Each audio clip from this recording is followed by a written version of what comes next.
All right. Now we spent a lot of time understanding how colors create feeling and direct attention. We have to pivot into another incredible, powerful visual element known as fonts, also known as typefaces. Now, at its core, a font is simply a visual representation of text. That's what it is. Its obvious purpose is to make words readable, but just like colors, fonts are far more than just functional. They have a personality, character, and an inherent ability to evoke emotional responses even before a single word is read. Think about it. The same word can feel trustworthy, playful, urgent, or elegant purely based on the fonts it's displayed in. Choosing the right font makes your message clear, it reinforces the message and shapes how your audiences perceive that message. The wrong font, on the other hand, does exactly the opposite, which creates confusion and undermine your intended impact. Now, today, right now, we're going to explore the main categories of fonts, discuss the emotional qualities they carry, and see how you can use them to enhance your visual communication. The fonts you choose can greatly impact the readability, visual appeal, and brand consistency of your design. While there are so many fonts out there, they generally fall into specific categories based on their design characteristics. Understanding these categories is your first step to choosing the right type of font for the right purpose. So, for the first font is what we call a serif. This is the first classification of fonts. It's called a serif. And if you look closely at these fonts, you can see those small feet. At the T, you can see the T has something else at the end. You can see the L has something. If you look closely, you can see it over there.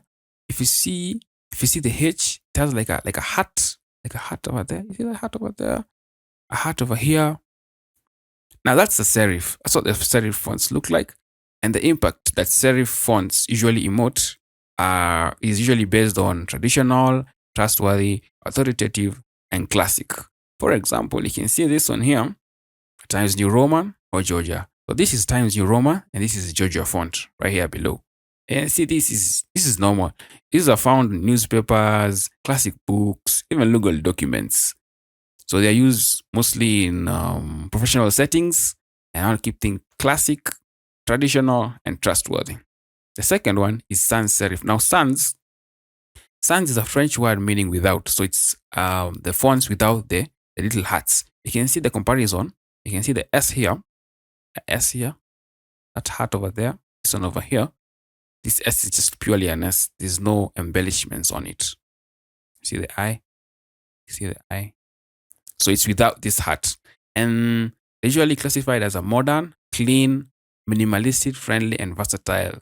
This is used more nowadays than before, especially in digital settings. And you can find them in websites, you can find them in modern brandings. So it's a more modern font. The next classification is script. Now, script, they may make handwriting or calligraphy. As you can see, this is script. This is the great vibes. No, this is Pacifico. This is great vibes. Looks like a handwriting, looks like calligraphy. It's playful, it's elegant, it's personal, it's formal, it's playful, it's artistic. It's artistic, it's playful. More this than this. So, an example you can see, they're mostly found in wedding invitations, fancy restaurant menus, or even branding of artistic products. And the problem is, in this scenario, they usually have limited readability. So you don't use them in something that people want to read constantly, like newspapers. In artistic design, it works because it also evokes the artistic aesthetic you want to portray. A decorative is something else. It's another font classification. This is a broad category of fonts that are highly stylized and designed to be eye-catching. Its emotional impact is expressive, unique, attention-grabbing, and specific, and is usually tied to specific themes. For example, is impact. Now, this is impact. This is impact. You can see them usually in movie titles, video game logos, event posters, or even headlines. They're the ones that are used because that's what they emote. Choosing the right font is about aesthetics. It's about matching the font's personality to your message's purpose and emotional intent. And some key principles you can be thinking about when you apply these fonts so that they can be effective is for starters, the message is king. The message is the key thing here. Choose fonts that reinforce your content's tone. Always ask, what is the tone of my message? Is it serious? Is it playful? Is it innovative? Is it traditional? Your font choice should consistently reinforce that tone. The second, you should always look at how readable it is. Readability first, especially for body of text. Do not go and put a script and you are going to give us a legal document. It doesn't work that way. While emotion is important, if your text isn't readable, your message is lost. Prioritize clear, legible fonts for body text, especially in things that are supposed to be read constantly. The next thing is the hierarchy. Use different font weights, sizes, or even styles to guide the eye. Leading the eye. Fonts help you organize information. Use different font weights. You can put bold, regular, light, the sizes, even different font families to create a visual hierarchy. Because this guides the user's eye, because this guides the viewer's eye to the most important information first. The next is contrast. Pair fonts that complement each other without clashing. When using multiple fonts, choose fonts that offer contrast but still complement each other. For example, a strong serif headline paired with a clean sans serif body text creates a classic yet modern look. Avoid pairing fonts that are too similar or that clash dramatically. Keep it engaging, keep it nice, keep it creative. And the other one is less is more. Not use all fonts all the time. Typically 1 to 3 fonts per project. Keep it consistent. A more common mistake is using too many fonts. Stick to a maximum number of fonts and you can categorize them in typically 1 for the headlines, 1 for the body, and a third one for accents and specific branding elements. Too many fonts can create a visual clutter.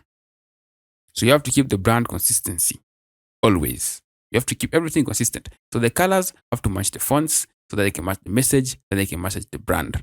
Everything has to be consistent so that you don't confuse the people who are going to interact with your visual experience.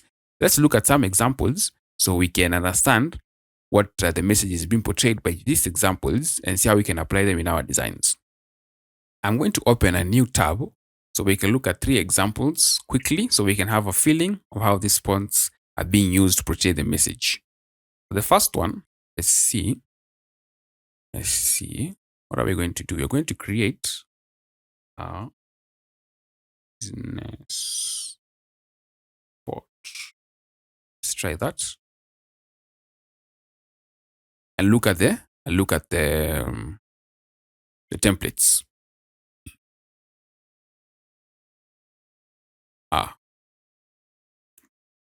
Let's try this one. Let's engage with it.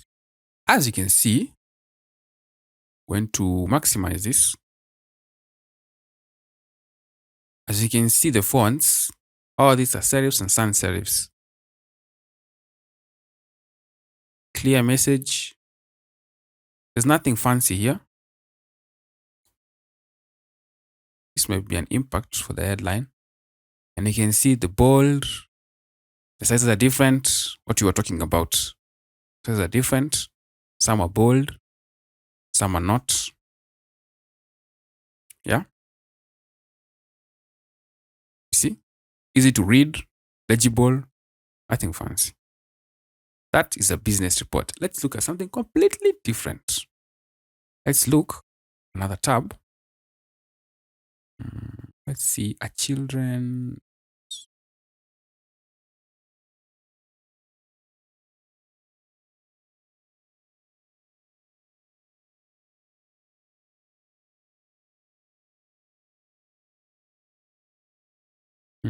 Let's try this and see.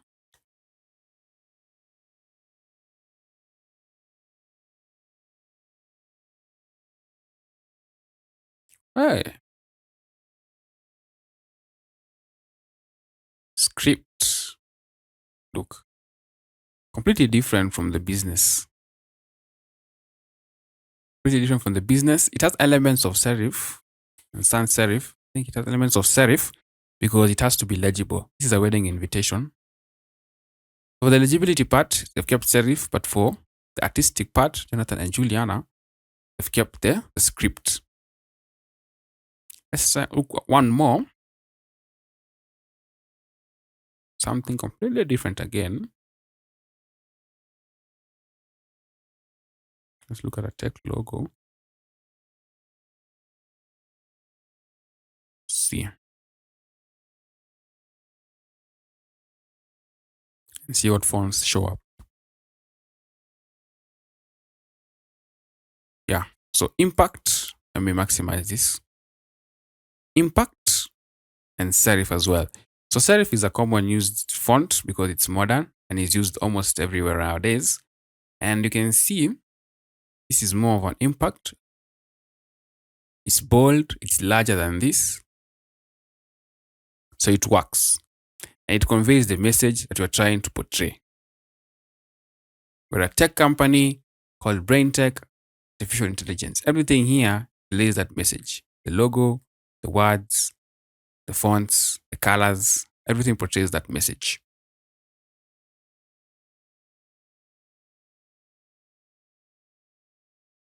The fonts have to keep the message consistent. So remember, everything has to be consistent across the brand. Our summary of this entire lesson from the colors and the fonts specifically is that remember that everything carries an emotional response, an emotional message. So whatever message you're trying to portray, remember to link your colors and your fonts with that message. Also remember that the context is king, match to purpose. If you are doing a formal invitation, a formal form, a formal document, keep it formal. If it's playful, keep it playful. It's technical, keep it technical. Don't mix it up. It's going to confuse the reader. It's going to confuse the message. Now, balance is key. Use hierarchy, use contrast, and limit your choices. Don't use everything just because they're there. Sometimes simple work. Sometimes you don't have to use all the color. You don't have to use every font that is there. And also try and test and see how you can make it readable and how it can be used across different platforms. For the next lesson, we're going to go through the elements. And after that, we're going to go to the last module where we're going to share a couple of tips and tricks as well as do practicals of designing certain visual experiences that encompass what you've learned throughout the lessons. And I'm going to also recommend some people and other creators you're going to see. I'm also going to recommend some resources that you can help you in your journey to become a better visual experience designer.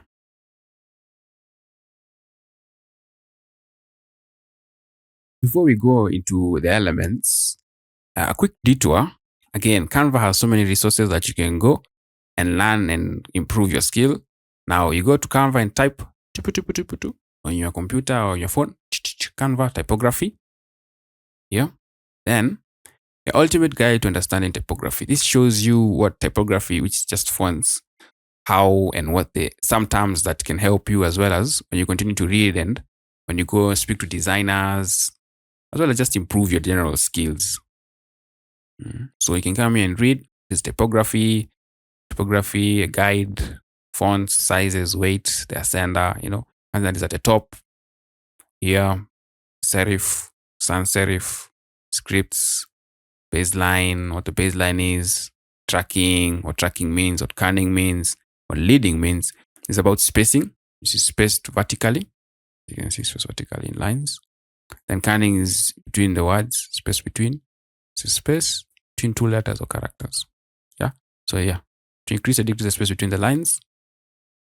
Leading, line height, space between glyphs. Whoever graphic designers, common fonts. You can come here also get some inspiration. Yeah. So the resources are there. You just have to, then after that, you come and create your design in Canva. The resources are there. You just have to go and take time and go through them. So Canva has so many resources. Apart from the colors, they're going to help you with the fonts. And it's going to help you improve your skills. and understand exactly how to apply the fonts and create your visual message consistently. Now, since you have a better understanding of fonts, we can go to the elements.